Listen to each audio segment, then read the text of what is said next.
You there, sitting behind the computer screen reading this. You clicked on this page expecting a ritual, right? It's all in the title, of course. Well, I've got an interesting one for you. A ritual that I myself created and am willing to share with you. Now, imagine this. Babies within a room, screaming and crying at the top of their lungs. A busy subway train where nobody seems to know how to keep their damn mouths shut. Perhaps your apartment neighbor is too busy playing his loud, obnoxious music upstairs to realize that people like you need their beauty sleep. Seeing a common trend here? The world is so full of noise these days that it seems like there's never a place on earth where one can relax. But what if there was? What if there was a place you could retreat to any time you like and escape from reality? Well, perhaps I could offer a solution to your problem. There are no catches or drawbacks. You'll be getting exactly what you desire, and if you follow my instructions, you should be relatively safe. Ready to try it? Well, here goes. Firstly, you'll want to set up your preparations. You shouldn't need much to practice this ritual, and you can set it up with common household items. You'll want to make sure you have a decent pair of soundproof headphones, a rose, a blindfold, or any material that can cover your sight, and a bag of ice. Also, although not required, I recommend you bring some duct tape. See? I told you that it didn't take much to perform this ritual. Now, it doesn't matter when or where you perform this ritual, but it is imperative that you go alone. If you go in groups, believe it or not, the trials will become harder and more dangerous for reasons which will become more obvious as you go on. Now, in order to make this whole wacky ritual work, you're going to need to start performing it as soon as I read off the procedures. As soon as you have completely read the procedures, you have officially begun the ritual. That's right, this is where the first official instruction comes into play. By continuing to read past this point, you have agreed to continue on with this ritual. For as soon as you start reading the procedures, you are locked in for good. Warning, do not skip reading the procedures and look at the paragraphs below them. If you do so, it is a sign to the higher powers that you do not wish to respect this sacred art, if you will, and they will forever steal your 5 senses and leave you helpless. Yes, this ritual has dangers such as this if you do not follow my directions, and yes, being eternally robbed of your senses is as torturous as it sounds. Procedures. Cover the windows and lock the doors. You and the optional, although not recommended group of people you are practicing this ritual with would rather not be disturbed after this ritual commences. Find a bed or seat to lie or sit on. Make this place of rest comfortable, as your physical body will possibly be in that position for prolonged periods of time, and you wouldn't want to find yourself covered in aches and pains, now would you? Set the items and materials collected before the ritual in a square formation around you. Now, think of the moments in your life which made you want to try this ritual in the first place.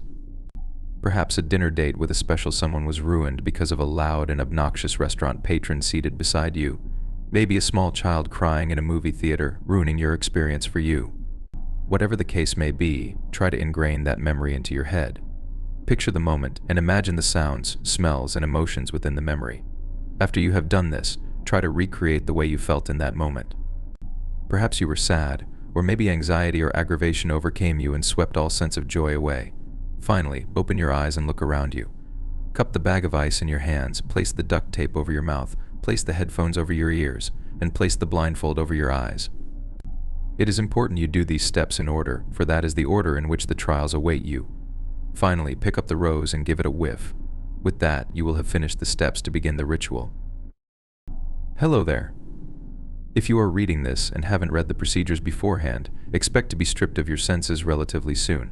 I'd hate to be blunt, but I did warn you about what would happen should you disrespect this ritual and proceed without reading through it properly. Should it be due to you not heeding my warning, or simply you not caring about your life in general, it is your decision that brought you here.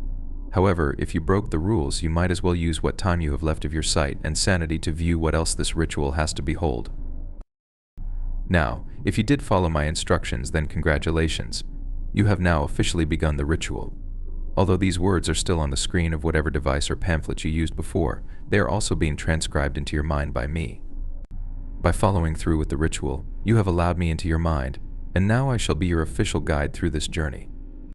A Jiminy Cricket of sorts, except for the fact that if you don't follow my instructions verbatim, the worst fate you'll encounter won't just be making a literal ass of yourself. Now, look around you. When you put on the blindfold, you lost your ability to see and your perception of the world got dark. But you can tell that what you're seeing isn't the same darkness as the blinding material covering your eyes, can't you? Go ahead and reach out into the darkness before you. Reach straight ahead and feel along the surface you just touched. When you feel the switch, go ahead and give it a flick upward. There, that's better. The light above you should have lit up. Please ignore the flickering of the light. There aren't exactly the best technicians in this new reality you've entered. Welcome to the place where senses make no sense. A place somewhere between your subconsciousness and whatever different dimensions exist. Now, approach the far right corner of the wall. See the skeleton over there? See its hollowed bones and the black mucus dripping down from its ribcage. Go ahead and reach inside its jaw. You may have to pry its mouth open a bit, but due to the decay of the bone, it should be easy to crack it open. Go on, it's not like a dead man can feel pain. Now, do you see the key inside of its mouth? Take it from the skeleton and turn around. There before you should be a door that wasn't there before. If you want to enter it, put the key into the keyhole and turn the doorknob. You are now unlocking the full extent of this new world where you currently reside. Step through the doorway with caution. You are about to start the first trial. You've now stepped through the doorway, and I bet you can't figure out what your first trial is. Well, not at first anyway. Here, I'll give you a hint. Pinch your arm as hard as you can. No, really, pinch it with the intent to inflict pain on yourself. You can't, can you? Your sense of pain and touch has been retracted. The room you're in should be fairly well lit. In fact, the setting should look fairly familiar to you. Most people either describe the setting as a school hallway of sorts, while others usually see a psychiatric ward or corridor. In all honesty, I personally don't consider the setting to be of much importance. Now, what may be important to you is what you're hearing right now. Do you hear it? It may seem faint at first, but surely you can hear it becoming louder ever so slowly. I can assure you that the moist gurgling sounds and the scraping of feet coming towards you is not just all in your imagination. Down the dark hall, you'll surely be putting all of your attention to now as beholding a creature that has come for you. I can sense your heart is racing, and you have two choices. You can run in the opposite direction, or you can stand there and stare at your impending doom in the face. I do recommend the first option, because only a fool would stick around to see the monstrosity coming for him. As you may have guessed, you aren't the first one to come across this ritual. There have been others, and they desire the same as you, a place of silence. A resort of quietness where one can escape to for peace. However, there are creatures within this place that desire things as well. You find it strange to run, don't you? You can't feel the rush of wind against your skin. You can't feel your feet pounding on the ground. It's like you're weightless here. It's almost as if you don't physically exist. I wouldn't recommend stopping because of this, though. Letting that thing catch you could cost you an arm and a leg, give or take some extra skin. And Lord knows that thing could use those. You should be coming across the end of the hall by this point. Do you see the 3 doors? Rush to them and try to open them. No matter which door you try to open first, it will be the last door you attempt to open which will be the one unlocked. Go ahead, try to get out before that thing catches up to you. Oh, and I should mention the door handles are molten hot. It's a good thing you can't feel the searing hot pain course through your body. But I'm sure you can see your skin begin to melt, and the bubbles begin to rise and pop on your hand and arm with each grip to the doorknob. It's funny, isn't it, that you should be rolling on the floor right now, crying in pain as the melted and charred skin burns like hellfire, tearing your flesh and tissue apart. But no, you just opened the last door and passed the first trial. Congratulations, that wasn't so hard, was it? Now, do you see the room around you? Another small room with a flickering light in it, but in the center of the room is a glass panel, and below that glass panel seems to be a pit of darkness with no end to it. Just the type of eternal pit of misery and despair that one would want to dive into, right? Well, I don't see you having much choice, considering that door won't be able to keep the monster out for long. Oh, you thought he was a one-time deal? I'm afraid not. There should be a gray sledgehammer in one of the corners of the room. There, the left corner behind you. Pick it up and smash the glass floor. I suggest you hurry. I'm sure I'm not the only one who can hear those long talons scratching at the door. There, one last hit, and then you plummet below. Ready? Now jump. Oh, what? You thought I would deprive you of your sense of touch for this whole time? No, I'm not that inhumane. Yes, I see you clutching your arm in pain as the sensation of hot iron rods pierce your flesh. Still, there's no time to sit and sob. Stand up and look around. Everything seems normal, right? You're now in a plain open field. Take in the smell of the dandelions at your feet. Listen as the birds chirp and feel the wet grass underneath your toes. Now, look up at the sky. Enjoy the blue skies and fluffy white clouds above you, because that paradise will be short-lived. Look again. No fields, no dandelions, no blue skies. Just you inside of a cold, damp stone room. Puddles of filthy mud and water randomly sprinkled about, and in the center of that room is a peculiar table with a plate on it. Approach it, go on, the plate won't bite. No, you'll be doing all the biting here. Look down at the plate. Look at all those slimy, wriggling worms. Look at the twitching moths and maggots, squirming about and writhing in a crazy fashion. Do you see them? They're in pain. They're dying a slow, painful death. I understand fully that these beings are considered below you, but you surely must have sympathy for these living, breathing creatures. Put them out of their misery. Go on, kill them. No, don't smash them. That would be a complete waste of the resource, wouldn't it? No, you see, your energy drains quickly in this land, and here you need all the energy you can get. Go on, swallow them. Why are you so hesitant? It's not like you'll be able to taste them. Go ahead and consume, you know you want to. Don't you feel the empty pit in your stomach? How unsatisfied and unsaturated you feel. Go on, chew. Do you feel those grimy, filthy creatures wriggling within your mouth? Their smooth skin rubbing against your gums? You can feel them struggling, but ultimately being broken to bits as they run down your throat and into your stomach. Yes, feel yourself being replenished. Oh, what's this? You still have half your plate full, but you won't continue. Fine, but you need your energy, you know. I can make the pain in your arm worse. I can burn you beyond belief, and beyond repair should you make me. Now, I don't think you want that, do you? Go ahead, slide the rest into your mouth. Let them travel down your esophagus. There, don't you feel better? Good, now we can continue.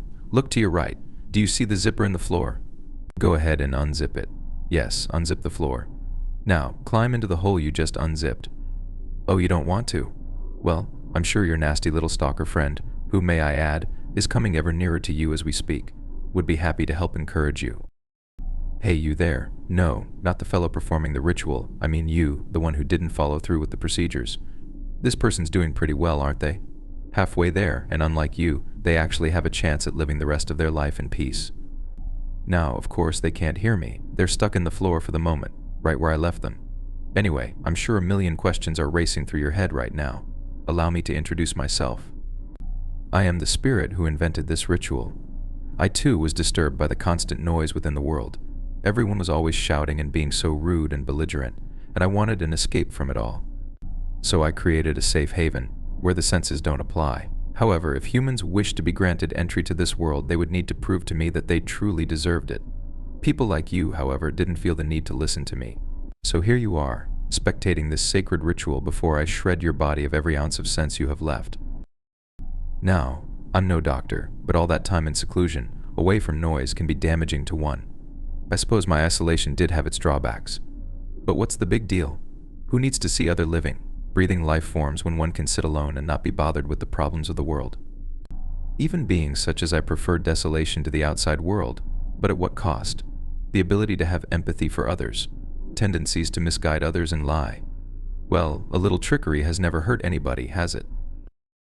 Has it? Okay, unzip yourself from the floor now. That thing has passed, and it is now safe to come out. Observe the world around you. You're no longer in a dark, desolate room, but rather a room of clocks. Tick-tock goes the clock. Tick-tock goes the clock. Tick-tock goes the clock. Oh, what do you mean there are no tickings or talkings?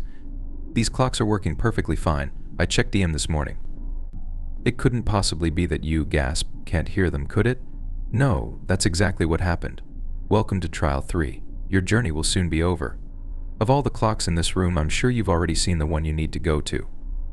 That clock directly in front of you, yes, it's huge, isn't it? Approach that clock and place your hand on the wood.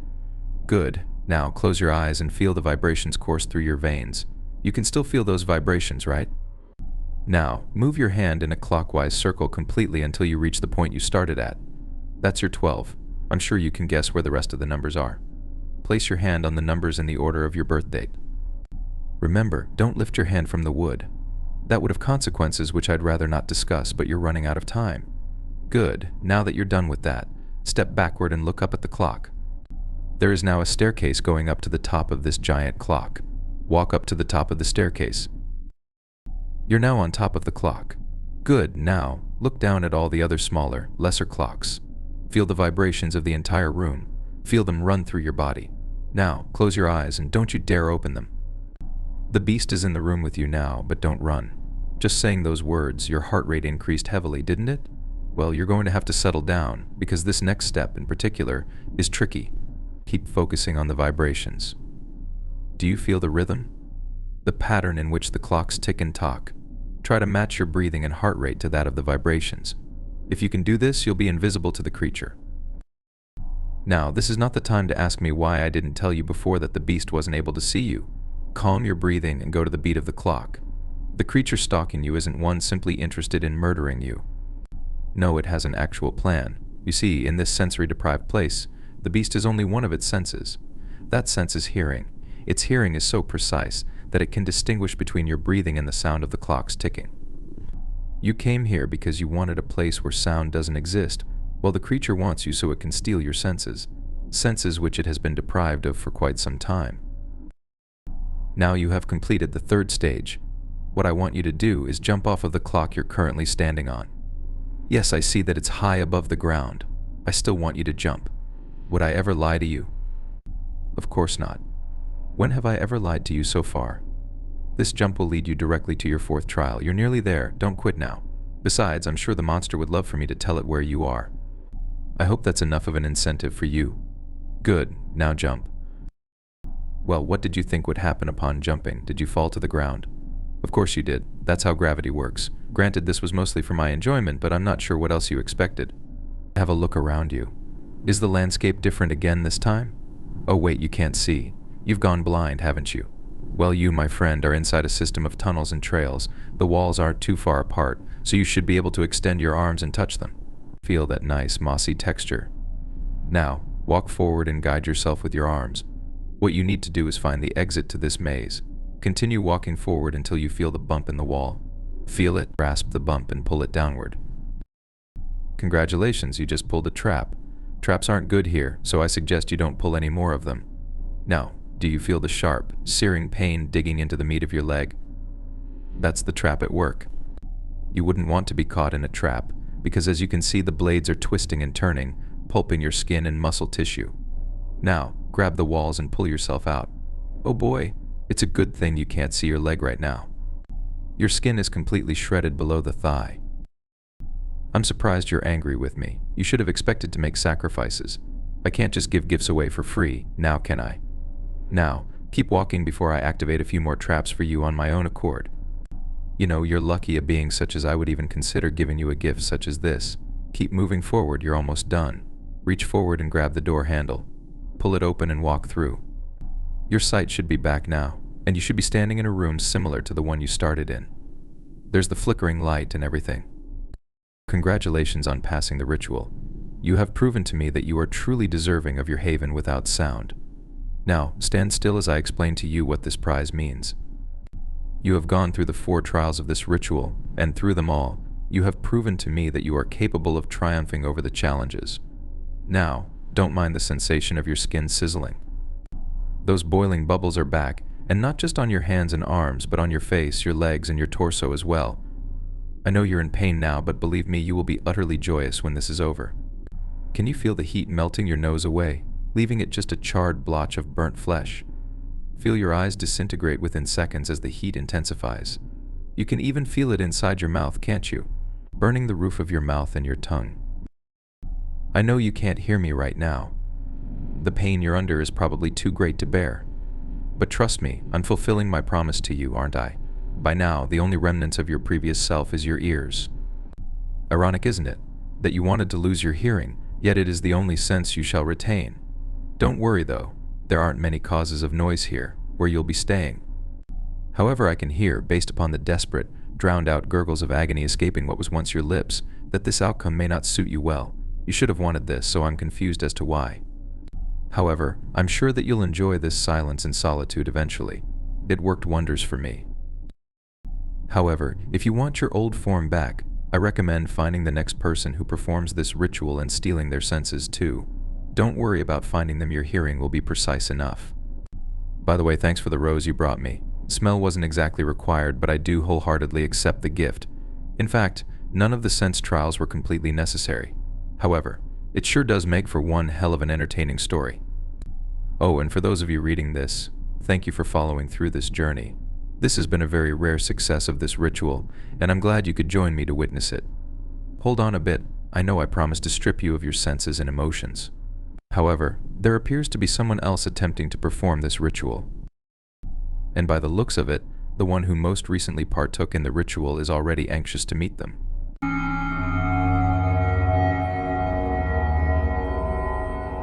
For a while now, this picture has been floating around on the internet. You've probably seen it by now. The photo is a simple black and white, grainy still of a young girl in the woods. The girl has a dark shadow over her face and is posing in a strange, standing position. There has been some debate as to whether she is running, jumping, or simply posing for the camera. The story surrounding the photo has only added to the intrigue. Apparently, this photo was discovered on a trail cam in Cambridge, New York. If you don't know, trail cams are specialized equipment used by hunters, researchers, and farmers to track game and other wild animals. These cameras are made to snap a picture when a motion sensor picks up movement in the lens view. The landowners had set up this trail cam for hunting purposes. There are people on the internet who have latched onto the idea that this picture is of a long-dead girl, that this picture is of a ghastly presence. Others yet wonder if this is just a girl and why she might be alone in the woods. Police have gotten involved to find the identity of this child. This afternoon, I saw the picture while screwing around on Facebook during my lunch break at work. When I saw it, I froze. I knew who was in the picture. It was a face I hadn't seen in years.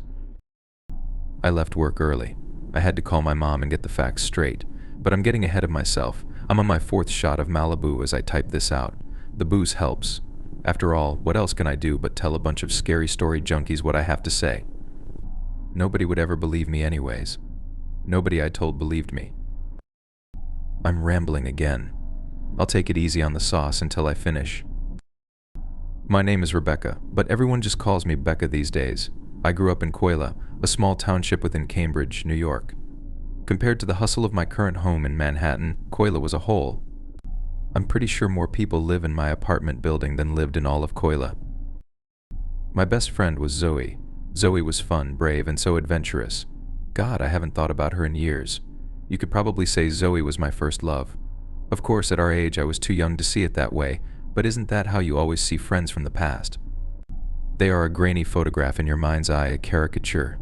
You remember all of the good and ignore the bad. I was 12 years old on the last day I saw Zoe. Every small town has rumors. Coila was no different. In the late 1980s, the rumor mill was spinning stories about a satanic cult. If you've ever heard a cult story, I'm guessing you have, then these stories were nothing too shocking. Rituals in the woods, animal sacrifices, evil chants overheard in the trees, these were the stories spread from child to child and, unbeknownst to me at the time, adults as well. Supposedly, a cult had taken residence in a house in the woods around Cambridge and Coila and were privy to these and more depravities. The word on the playground in elementary school was exaggerated to the nth degree. According to my old friend Ricky Davis, these cultists would take children and molest them. I had no idea what that meant, but it sounded bad. After they were done, they would kill you and use your blood to make cranberry juice, the worst juice of all according to Ricky. I know this sounds silly, but you have to understand, this is what we thought about these supposed cultists at the time. We were kids in the 80s in a small town. We had no internet. We were much more sheltered to the realities of the world than today's kids. If I'd had even a clue as to what was really out there. I'm jumping ahead again. Back to Zoe. I met Zoe about a week before kindergarten. Her family had just moved from Manhattan to settle in a quiet community. The house they settled on ended up being right across the street from my house. Being the same age, Zoe and I become fast friends. We stayed over with each other, ate dinner at each other's houses, and did virtually everything together. By first grade, our parents would joke that they shared a pair of daughters. In the summer of '89, we were both 12. It was the summer between 5th and 6th grades, a big year. We were headed to middle school. This year would be all about lockers and class schedules and puberty. Zoe and I were so close by this point, though, that we weren't too scared. Transition meant change, but we had each other. We were taking 4 of our 7 classes together and were excited to see what was in store. The week before school started back up, we were more worried about how to make the best of our last week of freedom than we were about school. Of course, at this time, the cult stories were as big as ever. On the Friday before school was scheduled to start, I awoke lying next to Zoe in her bed. She was still fast asleep. I remember watching her sleep and thinking about how pretty she was. There was a time when I had wished Zoe were a boy. A part of me wanted to kiss her, and it would have been so much easier if she had just been a boy. Zoe was my best friend. Looking back, I guess it's only natural I felt that way. It was a very confusing time in my life. As I lay there, a clatter came from downstairs. Zoe had a big family, 2 brothers, 2 sisters, and a dog. All that, in addition to Mom and Dad, and there was seldom much quiet time in Zoe's house after 7 a.m. Zoe slowly opened her eyes and looked at me. The morning sunlight from her bedroom window swam through her dark hair. Creeper Zoe yawned at me. I scoffed at her. I was just trying to wake your lazy butt up with the power of my eyes. Did it work? She said, rubbing the sleep from her eyes. Something like that. Hey, I said nervously. About what we talked about yesterday, we don't have to. Like nobody will care. And let that little dork Ricky get one over on us. No way, we're doing it. We got up and went downstairs to enjoy our breakfast of champions, frosted flakes, and get our day started. We already had our day planned. The previous day, we ran into Ricky Davis near the school. Now, a few years older than his cranberry juice-hating self, Ricky had evolved into something of a class clown. He and his core friends would always prank and dare people to do stupid things. He wasn't a bad guy, just a little obnoxious. While we were strolling home from the nearby corner store with quite the candy haul, Ricky saw us while riding his bike and made a beeline for us. Hey, did you guys hear? He asked us, slightly out of breath from his stressful pedaling. We found the house. Confused, Zoe asked, what house? The cult house, Ricky exclaimed. No way, you're full of it, I said. I did, really. Yesterday morning my dad and I were out hunting and we saw this old house out there. It was really huge but looked like it was falling apart. My dad said he saw footprints leading to the house and we should leave it alone, but it was totally the cult house. He shouted this last part. Zoe eyed Ricky skeptically. So you saw some old house and it's just supposed to be the cult house? I don't buy it. Think about it, Ricky pressed.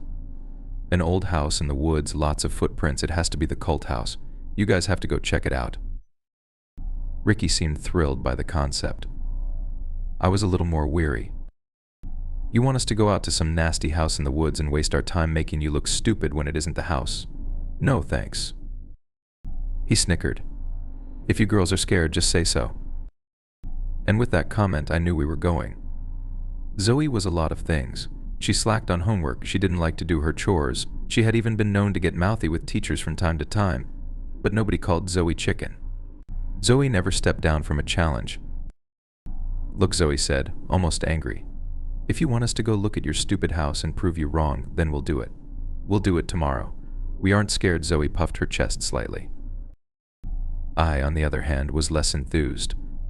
I thought we were going to the mall with your sisters tomorrow. Oh, come on, Becca. We can get ice cream and pretzels any time. Besides, this moron needs to be taught not to believe everything he thinks he sees. Zoe never bought into the whole cult story. Her dad was a history professor at a nearby college. His personal motto in life was question everything, something which had definitely rubbed off on her. When she heard the cult stories, her dad had told her that many small towns make up stories about things that go bump in the night, but these stories are seldom anything of merit.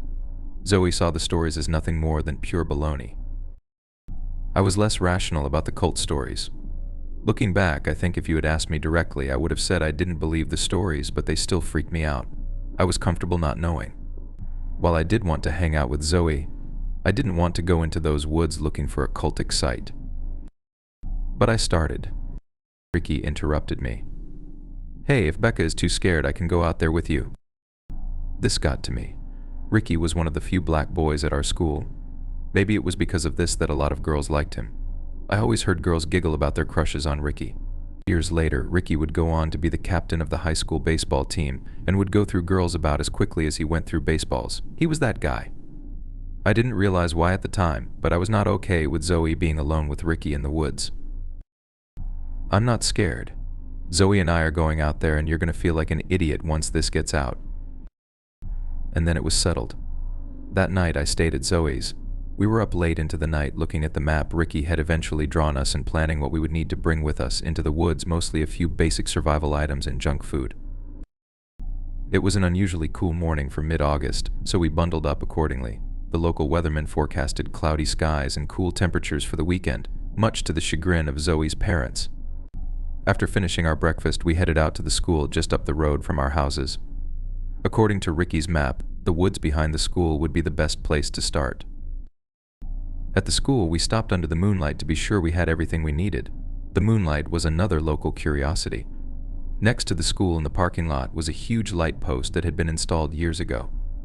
Due to some electrical malfunction that I really didn't understand, it glowed brighter than the surrounding lights. Due to its near-blinding intensity, it had been dubbed the Moonlight by the locals. As we walked from the moonlight through the open field separating the brownstone school building from the tree line, I felt uneasy. Coila is a small place, as I've mentioned. It's normal for people to be out walking dogs, gardening, mowing, etc. There's none of that. Nobody was around, no kids on the playground, no teachers going back and forth from their cars while preparing classrooms, nothing. I suddenly felt alone. I quickened my pace to make sure I was side by side with Zoe. She made me feel safe. The woods in Coila are much the same as the woods in your own hometowns. Lots of fallen trees, worn paths from decades of playing kids, beer and liquor bottles and condom wrappers left over from nights of teenage debauchery. Typical. From the map and Ricky's testimonial, we estimated it would take about an hour and a half to get to the house, if it really was there. While I was by no means an expert, I had been hunting with my dad and uncle a couple times. In my 11-year-old mind, I was pretty sure I knew the woods well enough to get us there. While walking through the woods toward the house, we talked about what you would expect a couple of preteen girls to talk about. What movies did we want to see? Which girls did we hope wouldn't be in our classes? How would we rub it in Ricky's face when we proved him wrong? Eventually, our minds started to turn toward the cult stories. Did you hear the rumor that Principal Vandruson is in the cult? I asked Zoe. Zoe laughed. Yeah, and so is the librarian. And the janitor, Mr. Nick. My dad, too. Really, your dad? I laughed. Who said that? That bitch, Lisa. She had the nerve to say it to my face. She said the only reason I have a nice house is because my dad is in the cult. Forget her. She's just jealous because her mom is a waitress. Ouch, Bex. That's cold. We both burst into a fit of hysterics. In our minds, if there really were a cult, none of these people would be in it. Every few months, a teacher would give someone a bad grade or a write-up, and within hours, that teacher was suddenly the cult leader. Rumors would spread for a while before a new target was eventually found. This is what really made the cult stories so scary, the fact that anyone could be in it. There were always rumors being spread. If stories were to be believed, just about everyone in town had been a cultist at one point or another. If a cult really did exist, it was formed by everybody and nobody. About an hour and 40 minutes in, I realized that the forest was subtly changing. Gone were beaten paths and the abandoned refuse of our elders. I noticed how clean the area was. Not just free of trash, but free of typical forest debris as well. It was as if the area had been picked through numerous times for firewood. Twigs, sticks, leaves, most of these things were just gone. I was just about to tell Zoe when, Jesus, he was telling the truth. It took me a moment before I realized what Zoe was talking about. Ahead through a clearing was a structure. Wordlessly, we walked forward to get a better look. The house was not as large as I had pictured. From Ricky's description, I imagined this huge, sprawling mansion. What we saw, while large, was much more modest than my imagination had led me to believe. The simple two-story house seemed to be only slightly larger than my own house. The windows that weren't boarded up were long since shattered. The color seemed to have once been a pale blue, but much of the paint seemed to have chipped away, revealing splintered wood. There was no front door. It looked a lot like the old house from Leave It to Beaver, if that house had been abandoned for decades. In front of the house was a large fire pit. Well, damn, Zoe said. Yep, I responded. Well, he was right. What do we do now? I guess we can go inside and look. It looks like the cultists aren't home, she smirked. Zoe, we came. We saw it. It's really here. Can't we just go? This is really freaky. No way. We came this far. We at least need to find a souvenir to prove we did it. Maybe you're positive nobody is her, but I'm not. I could feel my heart pumping. I couldn't explain why, but I was terrified. Every adult had always told me that the stories of a cult house out in the woods were just stories, but here it was. Part of me was afraid that at any moment, someone would jump out and grab me or Zoe. Damn it, Bex. I didn't hike through the woods for nothing. If you want to sit out here like a baby, fine. But I'm going in. She turned away and started into the house. As I stood there and watched her walk away, I felt my dread deepen. I was afraid of being alone, but I was more afraid for Zoe. My best friend was going into certain doom and couldn't stop her. I wanted to cry. "Zoe, please," I shouted. Zoe stopped and turned around to look at me with anger in her face. I felt a tear run down my cheek. "I'm really scared. Please," I trailed off. Zoe saw the look on my face and sighed. Her face softened. She looked back at the house toward the porch. Sitting on the porch was a smooth, black stone. "Hey, look at this," she said, as she bent over to pick it up. "Do you know what this is?" "No," I wiped the tear away. "This looks like a pretty good souvenir. Let's get going, Bex." I smiled, relieved, as Zoe walked up to me. She pulled me into a hug and apologized. I felt her warmth against me. It felt good. For a minute, we just stood there, embraced. "Hey." We quickly let go of each other and turned our heads toward the sound. Faster than I thought possible, Zoe's hand had darted down and found my own. She squeezed hard. Just ahead of the house, we heard a heavy trudging through the brush. Through the thin tree line in front of the house stepped a man. He was a large, burly man with large arms. His tattered New York Mets cap hid dark hair. He wore faded, muddy jeans, a red flannel shirt, and a scraggly beard. In his left hand, balanced on his shoulder, was an axe. I felt the color drain from my face. The cultists. They were here. That axe was the last thing I would ever see. I couldn't take my eyes off of it. I felt my hand tense in Zoe's. Her pounding heartbeat echoed into my palm. The woodcutter met our gaze and quickly tossed the axe into the dirt. "Oh no. No, no, no. Girls," the man said with his palms flat out. "It's okay. I won't hurt you. I was just clearing some brush out here. Collecting wood. That's all. Really, it's okay." Zoe's grip loosened slightly, then she sighed and let go. "Oh, it's okay. You just scared us. What are you doing out here?" The man laughed. "What am I doing here? I own the place. I'm fixing it up so I can rent it out to campers. What are you doing here?" We awkwardly explained why we had come out this far, telling the man about Ricky and the cult house. The man listened patiently, chuckling whenever the cult came up. "Well, little ladies, I can assure you that this is not a cult house. I am a godly man," the man said after listening to our story. "Look," I said, "we're sorry, mister. We didn't mean any harm. We just wanted to see for ourselves. We should probably get going before our parents worry." In my head, I cursed Ricky. He probably met this guy too and sent us out here to mess with us. The man smiled. "You two seem like good girls. Why don't I give you a ride home? It's only a 15-minute drive to town." "No," I said. "That's okay. We know the way." "I'm sure you do. Just tell me one thing," the man said. "Are you both virgins?" What Zoe asked, shocked. "Virgins," the man repeated with a little smile on his face. "Have you fucked anyone?" I turned away from the man to face Zoe, who looked appalled. Before I could respond, I felt a sharp pain on the back of my head before the world faded to black. I awoke after what must have been hours. It was dark out now. My head ached immensely. I was on the ground, tied up around my wrists and ankles with thick rope. I looked around and realized I was still next to the house. From behind, I could feel the warmth of a massive bonfire. Flipping over, I saw the largest fire I had ever seen. The tips of the flame were taller than the house before it. On the other side of the fire was Zoe. She too was bound. She was awake and looking at me with a horrified look on her face. I immediately thought back to my backpack I brought with us. Zoe's dad insisted we bring a pocket knife if we were exploring in the woods. "Zoe, it's okay. Where's my pack?" "There's a..." Zoe cut me off. Beck's tears poured down her face. She wasn't looking at me. I turned around. In the dark, I hadn't seen them before, but now they were all I could see. A dozen or so figures stood at the tree line. Each person wore a long black cloak with black gloves. They were all identical, save for one feature. Each wore a nearly identical mask. They were white, expressionless masks. The only thing setting them apart was red. Several of the members in the back wore all white masks. The rest had varying numbers of red dots painted on the masks. As they grew closer, the cultists' masks had more red dots. However, the one standing closest to me, that mask was completely blood red. The robes they wore hid their features well.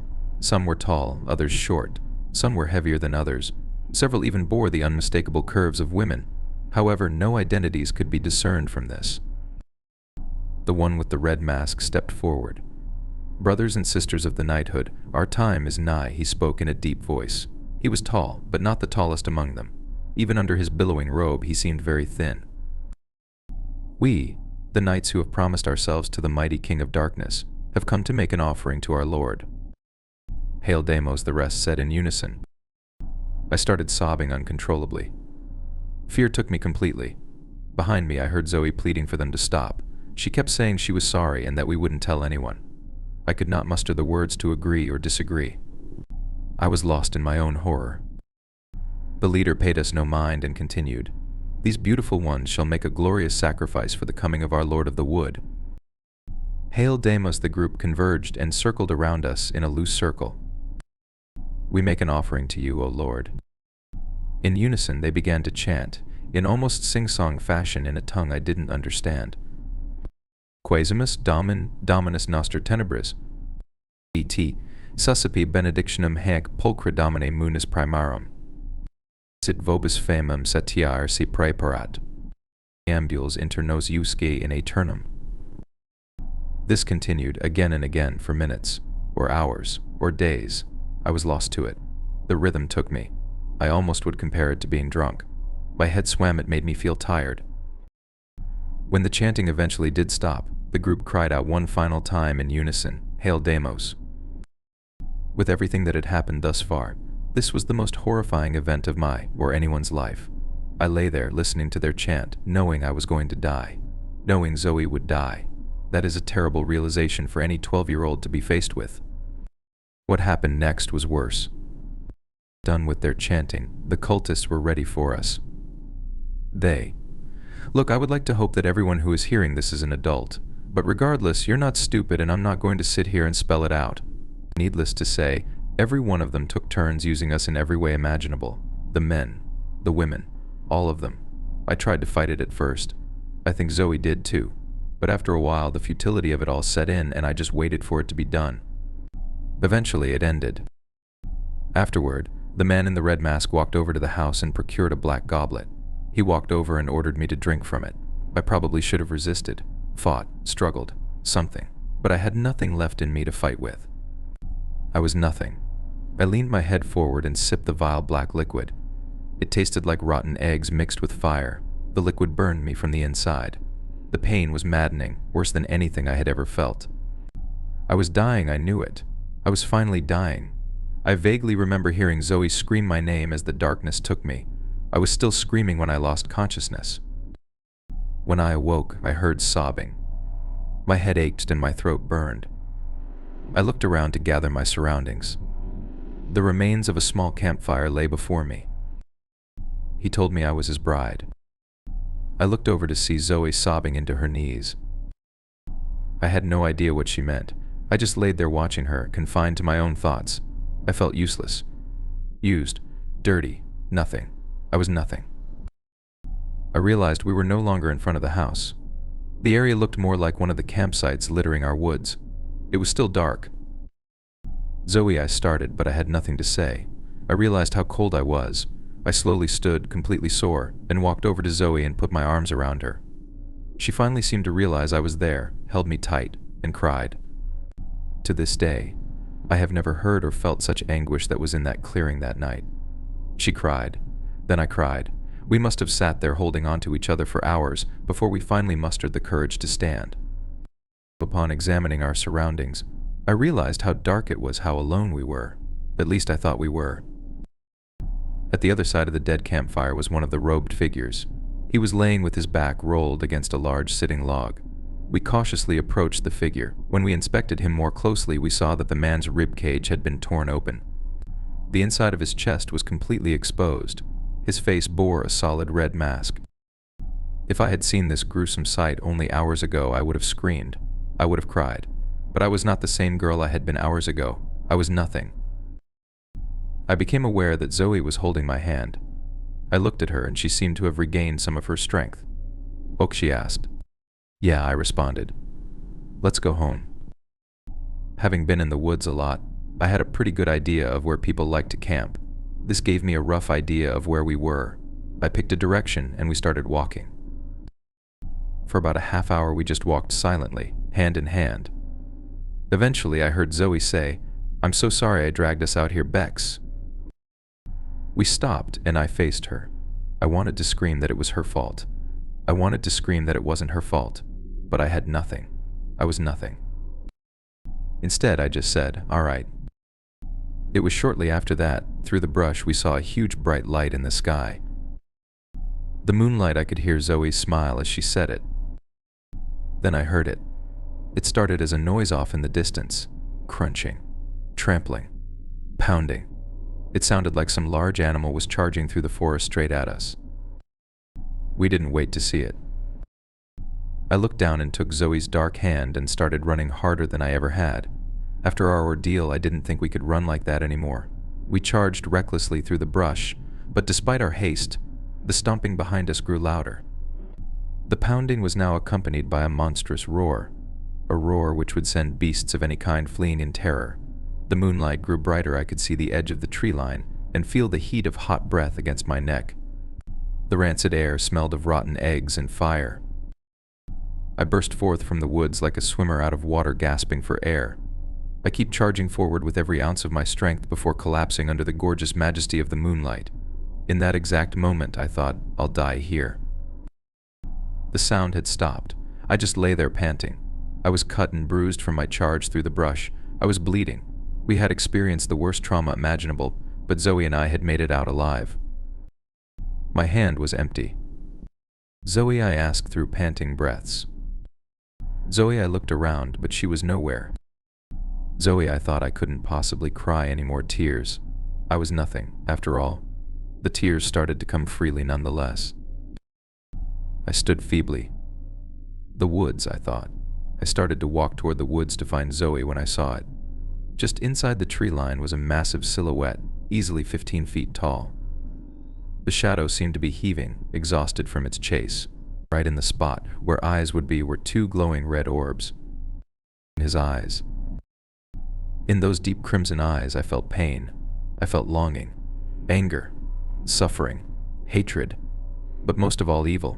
Whatever this creature was, a demon, a god, the devil himself, he wanted me.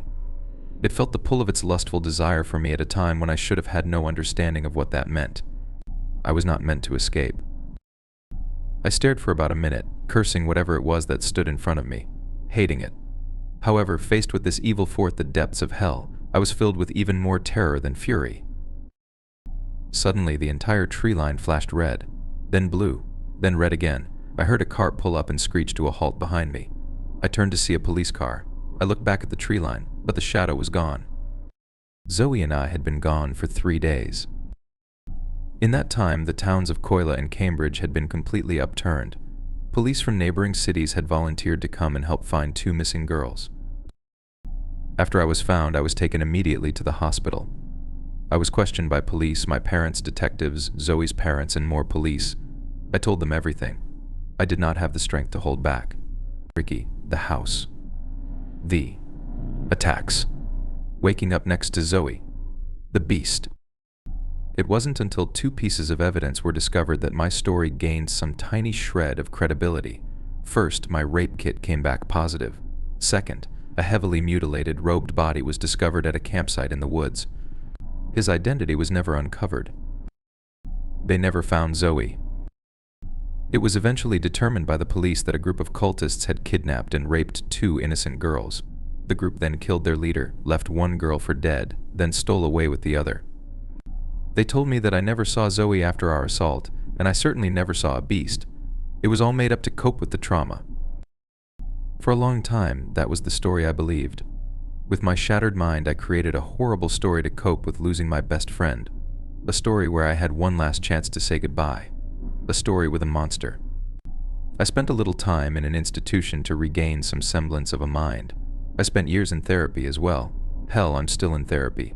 Between vivid flashbacks, PTSD, and night terrors, I'll probably spend the rest of my life in therapy. It's been almost 30 years, and I haven't talked about Zoe since all those years ago. Sure, the people in my life know the rough details. I was kidnapped by a crazy cult.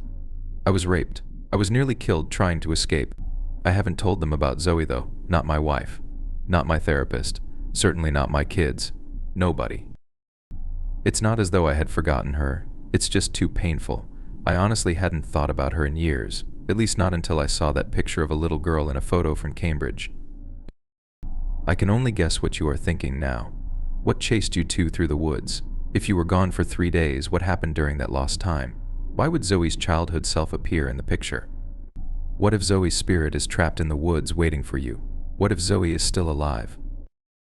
I wish I could go back and find Zoe's spirit in the woods. There are so many things I would tell her. I would tell her that I didn't blame her, that it wasn't her fault. I could tell her how I really felt about her. I could hug her one more time. But I can't do that. I can't because Zoe is dead. Zoe is gone and she has been for a long time. That isn't Zoe in the picture. It's me. Me as I was when I was 12 years old in those woods. It's a sign. Seeing that picture made me see the truth. I wasn't meant to escape. He wants me back.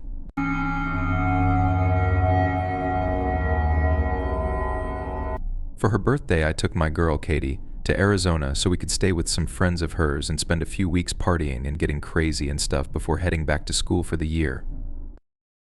We drove up in my dad's car. It's a really old Ford make and it's pretty beat up. The road there was bumpy and long. Our relationship seemed at its strongest on the road. We were really in love. That was the first time I realized that. I had never truly been in love before. We were about halfway there when we realized we were going to run out of gas long before the nearest petrol pump. Katie's head was out of the window, sunglasses on in the blistering heat outside. Nothing but the wild desert landscape to be seen in all directions. We became frantic. We hadn't seen another car on the road in almost an hour. What if we broke down here, in the middle of the desert, with no food or water, with no one out there to find us? I sped up slightly, driven by these fears. It was then that we came across a gas station, smack bang in the middle of nowhere, in dry, empty nowhere. It was an old worn-down servo. Long, yellow grass blew in the breeze beneath it. Outside were 2 rusted gas pumps. At first we didn't know if it was occupied, it seemed so lifeless. But as we pulled up and saw the petrol stains in the dirt, we were convinced otherwise. Katie started refilling the car, and I went inside to pay and grab something to eat on the road. When I first went to open the door, it jammed. This perturbed me, so I looked up at the sign to check, and was reassured that the store was open, according to the torn sign that hung in between the dull yellow curtains at the door window. I pushed harder and harder with effort, got into the shop. Inside it was totally abandoned and left to ruin. Complete aisles lay on the ground. The fridges were smashed and glass coated on the floor. Despite the brightness outside, the interior of the gas station was dark and bitterly cold. Then there came, from behind me, this quiet weeping, like a child's. I felt my heart race. It was coming from the back room. I stepped over the smashed glass and twisted metal remnants on the floor, over where the patches of grass had grown through. I ran my hand along the wall and felt the crisscross of ivy beneath my fingers. It was overgrown. There came the crying again, and now I was facing the back room door. It was directly in front of me. I pushed the door open, and it creaked with rust in its joints. Inside there lay several wooden steps into the basement. It was pitch black, and the smell was horrific. The drip drop of water alerted me to the fact the basement was flooded. The water was up to my knees. Again there came the crying, and a small splash in the far corner of the basement. "Hello," I called out. "Is anyone there?" I started approaching the corner. The smell was horrible, and cold water eventually got to me. The sobbing was getting louder. In the corner I swore I saw something move amongst the shadows. "Hello," I called again. "What's wrong?" I finally reached the corner. Still dark, I had to bend down to avoid the pipes which leaked down my back and trickled down my spine. The figure in front of me was very small and black, hunched over, sobbing quietly, head in its hands. "Why are you down here?" I whispered. Then it stopped moving completely. It was totally still. All noise seemed to cease, but for the quiet dripping of a broken pipe somewhere behind me. I outstretched my arm to touch its tiny shoulder, but it then began to slowly turn in my direction, to look me eye to eye. As its face swiveled around to look into mine, I remember screaming and swinging my head up in recoil, cracking it on the pipes up above. The face was white as a sheet, pale like a hideous, moving mask. The eyes and mouth were completely black holes, huge and widening even as I looked at them. They were so huge they almost consumed its entire face. As I desperately tried to escape, it splashed towards me at rapid speed, uncurling its long, thin fingers. It was wailing now, staring into me with its huge black eyes, and as I scrabbled up the stairs with great difficulty, as I felt my legs begin to give way beneath me. It sprinted out of the water and up the stairs towards me. I slammed the door, flipped the lock, and tore out of the store, into the old Ford. Katie began to laugh when she saw me, jeans wet, trembling with sweat soaking my chest, but I grabbed her and screamed at her to drive. For about a half an hour I could barely tell her what happened in the store. She listened and gave me a look of sheer horror when I finally gave in and told her everything. She pulled the car to the side of the road and began to cry herself. I asked her what was wrong. She said, "I saw something while you were gone. When you were in the store, I was just putting the pump back when I saw this little girl, and a man, her father, I guess.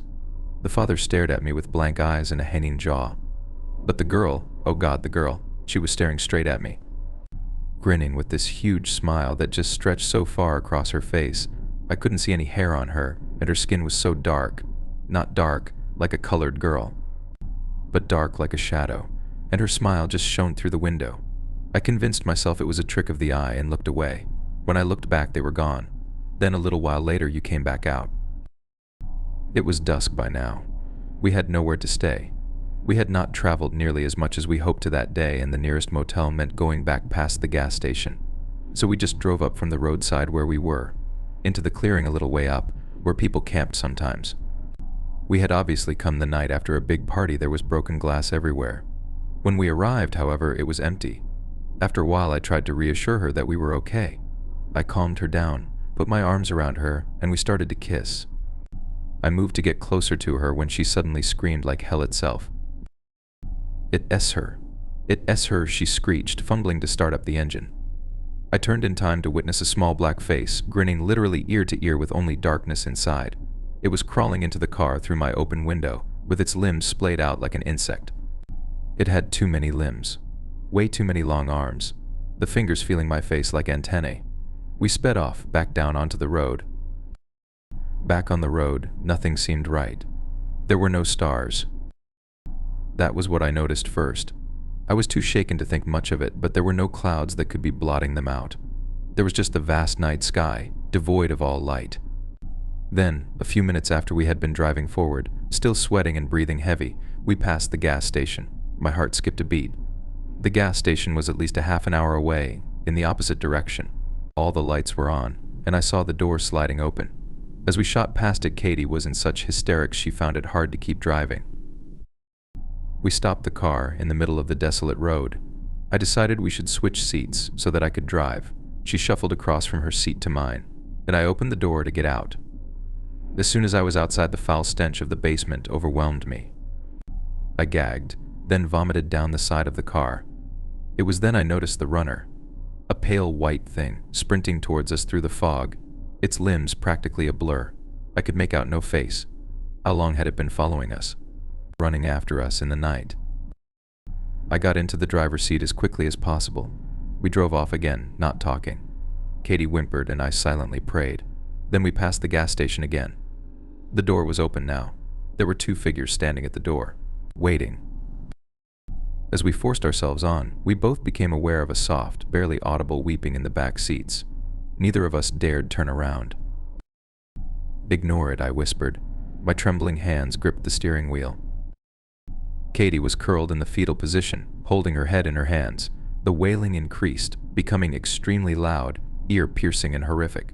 Finally, I ordered myself to end it, and looked behind me. For a split second, I thought it was a girl in a white dress looking back up at me, but she was gone as soon as she had appeared. I checked the seats carefully. There was nothing. In my tiredness and fear, I had completely lost track of the road. I drove on, and all through the night Katie whimpered. I touched her once, but she screamed. I never tried again after that. The noises from the back seat started up again. We passed the gas station twice more. The people at the door were closer and clearer every time. The finest slither of red light had begun to settle on the horizon. It was still dark as hell, but at least I was able to see the road ahead of me now. Katie had been silent, face concealed under her hands for some times. I decided to check the time, so I turned on the radio. At first there was only static. Instead of time or anything at all, the digital clock simply appeared black. I fiddled with the dial, trying to change the station. In between the static I found only one audible channel. It had a high-pitched buzz in the background. Writer's note UVB76. A man was muttering names and numbers under his breath. 29. Lucy. 30. Adam. 31. Katie. I switched back to static.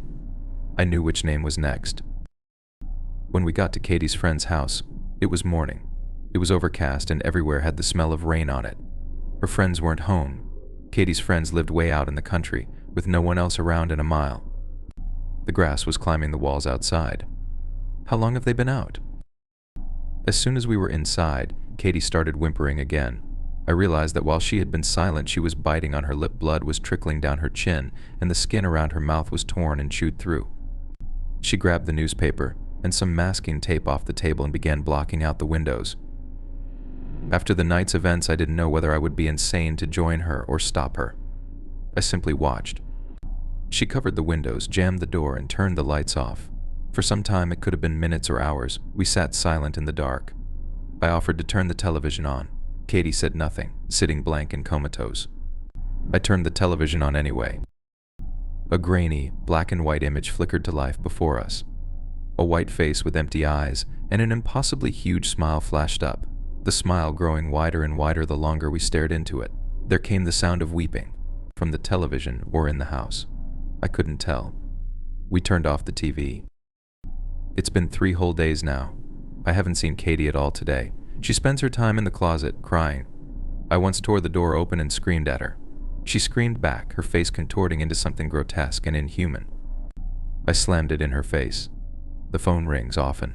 A voice, my mother's, I believe, whispering under its breath. I can only catch snippets of what it says. Come back. You're always welcome to come back. Sometimes in the background I hear quiet chuckling.